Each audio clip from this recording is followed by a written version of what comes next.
अफसोस सद अफसोस, जहाँ पर हिंदुस्तान के वो बच्चे अपना हक मांगने के लिए आए थे, जंतर मंतर पर कई दिनों से प्रोटेस्ट कर रहे थे, और वो कोई आतंकवादी नहीं थे, वो कोई मिलिटेंट्स नहीं थे जो हिंदुस्तान की फौज पर, जो हिंदुस्तान पर कब्ज़ा करना चाहते थे। वो कोई आतंकवादी नहीं थे जो हिंदुस्तान के संसद को उड़ाना चाहते थे। वो कोई आतंकवादी नहीं थे जो दिल्ली में दंगा करने के लिए गए थे।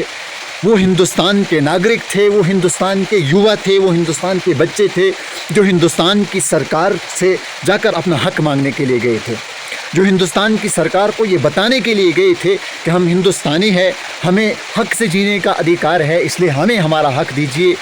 लेकिन ये वीडियो देखकर ये पूरा पता चल रहा है कि जितने भी हिंदुस्तान में रहने वाले हिंदुस्तानी नागरिक हैं, चाहे वो हिंदू हैं, वो मुस्लिम हैं, वो सिख हैं, वो ईसाई हैं, वो दलित हैं, वो यहूदी हैं, वो नसरानी हैं, वो कोई भी है, इस हिंदुस्तान की सरकार उनको हिंदुस्तानी नहीं समझ रही है। अगर हिंदुस्तान की सरकार उनको हिंदुस्तानी समझती तो फिर हिंदुस्तान की सरकार उनके साथ अन्याय होने नहीं देती, हिंदुस्तान की सरकार उनके साथ इंसाफ करती।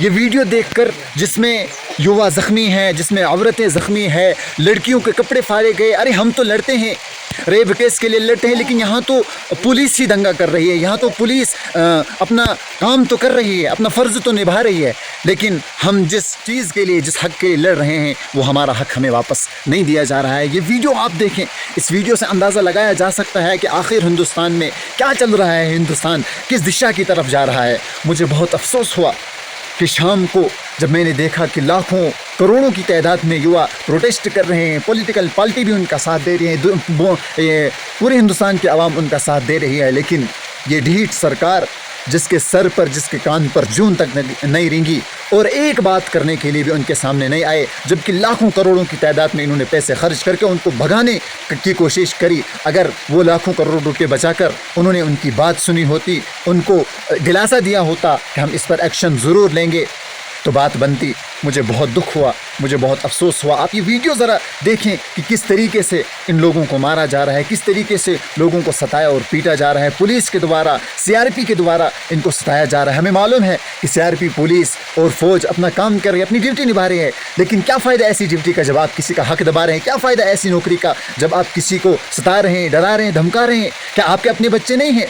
क्या आपकी अपनी बहनें नहीं हैं? क्या आपकी अपनी माएँ नहीं हैं? क्या वो हिंदुस्तान से बाहर जाकर पढ़ेंगी? क्या वो अमेरिका में जाकर पढ़ेंगे? उन्होंने भी तो यही पढ़ना है, उनके साथ भी तो ये सब कुछ होगा जो आज गरीबों के साथ हो रहा है, जो आज युवाओं के साथ हो रहा है। मुझे बहुत दुख हुआ, अफसोस हुआ। मैं इनके साथ हमदर्दी का इजहार करता हूँ और मैं काकरोच जनता पार्टी के साथ हूँ, क्योंकि मैं भी एक काकरोच जैसा ही हूँ, मैं भी एक युवा हूँ, मैं ये दर्द समझ सकता हूँ। जितने भी लोग इस प्रोटेस्ट फुल मार्च में इनके साथ हैं, वो कमेंट में आई सपोर्ट ज़रूर लिखें, इनकी सपोर्ट ज़रूर करें।